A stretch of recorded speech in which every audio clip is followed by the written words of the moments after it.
Okay, thank you, Nicolas. One question was raised, I think, at the beginning of your presentation. You said it was not allowed anymore in France to make double flux ventilation without heat recovery.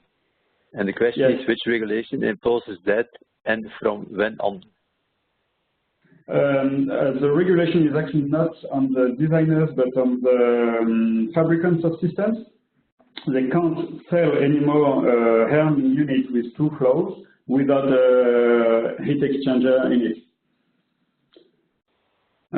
There is, if you do a process system, like if you are in a factory, you can a little bit play around that, saying that it's not for comfort but for process, and recirculating air and everything. But if you have a full new air handling unit, you can't have it without heat recovery. They can't sell it in France.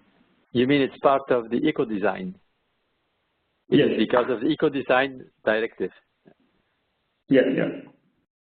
But it's not exactly that, Nicolas, if I can say, but because the BPAS is mandatory. The heat exchanger is not totally mandatory. It's, but that's what they tell me when I ask for a handling unit. They say they need, because sometimes I don't really need to exchange air, or in some projects, but they say we need it. Like for a meeting room where you have sometimes low occupancy power. I think it's not the subject to go into that now.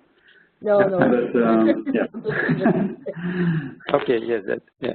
And then another question, did anybody try to increase the cooling potential with indirective adiabatic cooling?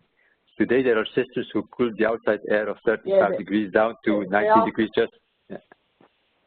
Yeah, there are systems like that, but unfortunately we don't find one for monitoring at the beginning of the study. But yes, there are systems like that. No, I think it's a very good, that's a very good way to go through adiabatic system, yeah.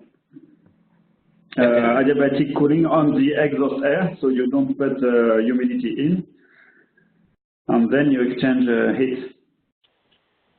Yeah, okay. I got another question. I must say it's not fully clear. The question is, I would like to ask another explanation about the case of the school building, because I didn't understand very clearly your suggestion. So it's not clear to me if it is to Anne-Marie or to Nicolas. Well, what I just say on the school building is that you are nearly there to do ventilative cooling because you have already very high air change per hour flow rate. So that's a good example of building where it won't cost a lot to add the ventilative cooling. Maybe it's sometimes it will be just maybe some controls to make it work at night.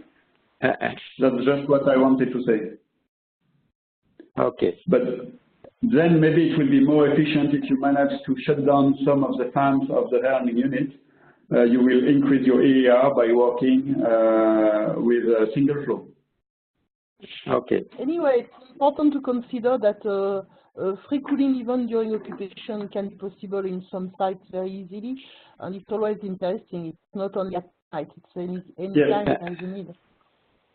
Yeah.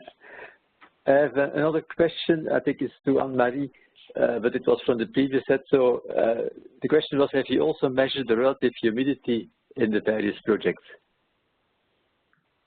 We had some measurement of humidity in Valence, in the house, not in all projects, but in some, yes. But we didn't report it very much on that because there was nothing very specific on that for the period we measured and monitored. Yeah.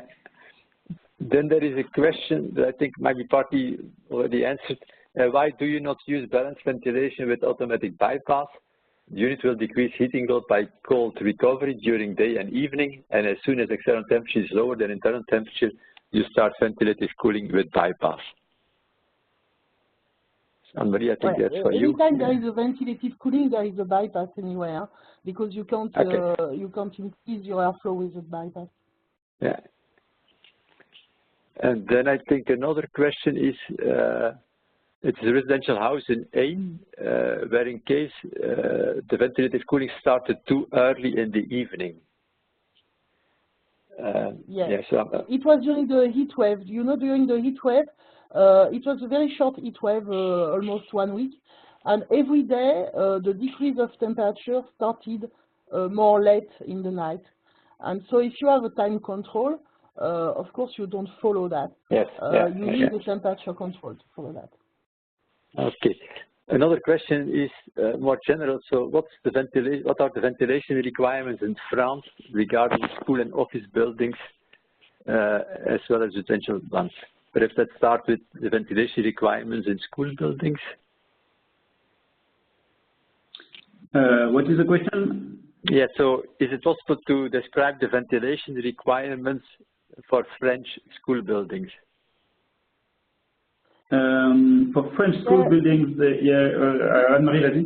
We can have both airing or mechanical ventilation in school buildings, and a lot of school buildings are still only with airing. And we have airflows which can be quite low, in fact, from 15 cubic meters per hour for smaller children to 18.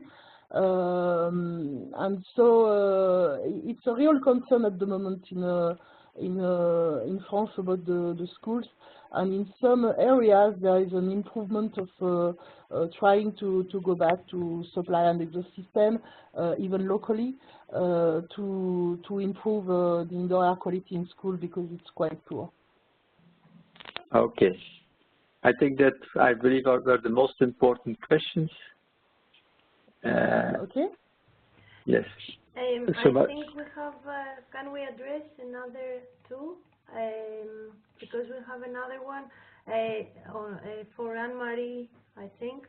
Do you have any idea of how airtight the test buildings were? Because it will affect the energy cooling loss and the energy efficiency ratio value. Any idea of what, sorry? How airtight the test buildings were? No, unfortunately, we didn't have a tightness measurement. Still, all buildings after 2005 start to be quite tight in France because there is a tightness requirement on our energy regulation. But we don't have a tightness measurement in those buildings.